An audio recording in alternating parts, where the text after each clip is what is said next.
பேசுறது எவ்வளவு கஷ்டம்னு நான் ஒரு 4 நாடகம் பேசினேன். அந்த 4 நாடகத்துல இந்த ஏஜென்ட் வேலை எவ்வளவு வேலைங்கிறத அதுக்கு வேற வேலையை பார்த்துட்டு போயிடலாம். ஏன்னா கஷ்டம் அவ்வளவுங்க. ஏன்னா ஒருத்தரை போட்டிருப்பாங்க அன்னைக்கு வரதெல்லாம் அவனை பார்த்துக்கிட்டே உட்காந்து வந்தாட்டே மனசுக்கு இருக்காரு. இல்லைன்னா நம்ம ஊர்ல வெட்டி ஏன்னா அவ்வளவு விஷயம். ஆனா இதுல ஒரு விஷயம் தெரியுமா, இந்த ஏஜென்ட் வேலையில பெரிய வேலையெல்லாம் மாத்துறாங்க.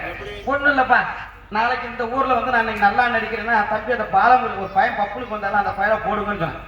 அவன் தானங்க நேற்று தான் செத்து போயிட்டான். ஏன்னா அவனை போற காசு கேட்பான சம்பளம் கேட்பான், அதனால நேரத்தை செத்து போயிட்டான். இப்படி எல்லாம் இருந்தாலும் உண்மையிலே அருமையான கலைஞர்களை உருவாக்கி கொண்டிருக்கக்கூடிய பெரியகோட்டையை சேர்ந்த பாலிமுருகன் அவர்களுக்கு நன்றி. அடுத்தபடியாக இந்த நாடகத்தை இவ்வூருக்காக உபயமாக வைத்த நாடக உபயம் சோழவந்தான் தெய்வ திரு எஸ் பழனிசாமி டிஎன்இபி ரிட்டையர்ட் குடும்பத்தார்கள் இந்த நாடகத்தை சீரும் சிறப்பான முறையில் ஏற்பாடு செய்திருக்கார்கள். அவர்கள் குடும்பம் பற்றி வெறுக்கி பால்பானை விழுங்கி எந்த முகம் போனாலும் தங்க முகமாக வாழ வேண்டும் வளர வேண்டும் என்று வாழ்த்துகிறோம். ஏன்னா உண்மையிலேயே வந்து ஒரு நாடகம் ஒரு குடும்பத்தார்கள் வைக்கிறது வந்து எவ்வளவு பெரிய விஷயம் தெரியுமா. அவர்கள் செய்யும் தொழில் சிறப்படையணும். அதாவது வேண்டிய காரியம் நடக்கும் போதுதான் இந்த நாடகத்தை வைப்பாங்க.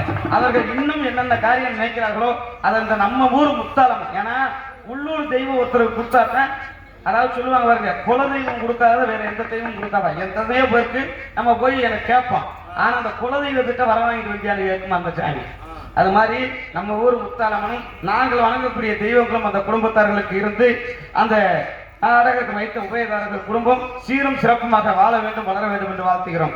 அடுத்தபடியாக ஒலி அந்த ஒலி அமைப்பு இப்படித்தான் அமைக்க வேண்டும் என்று அமைத்துக் கொண்டிருக்கக்கூடிய ஒரே ஸ்தாபனம்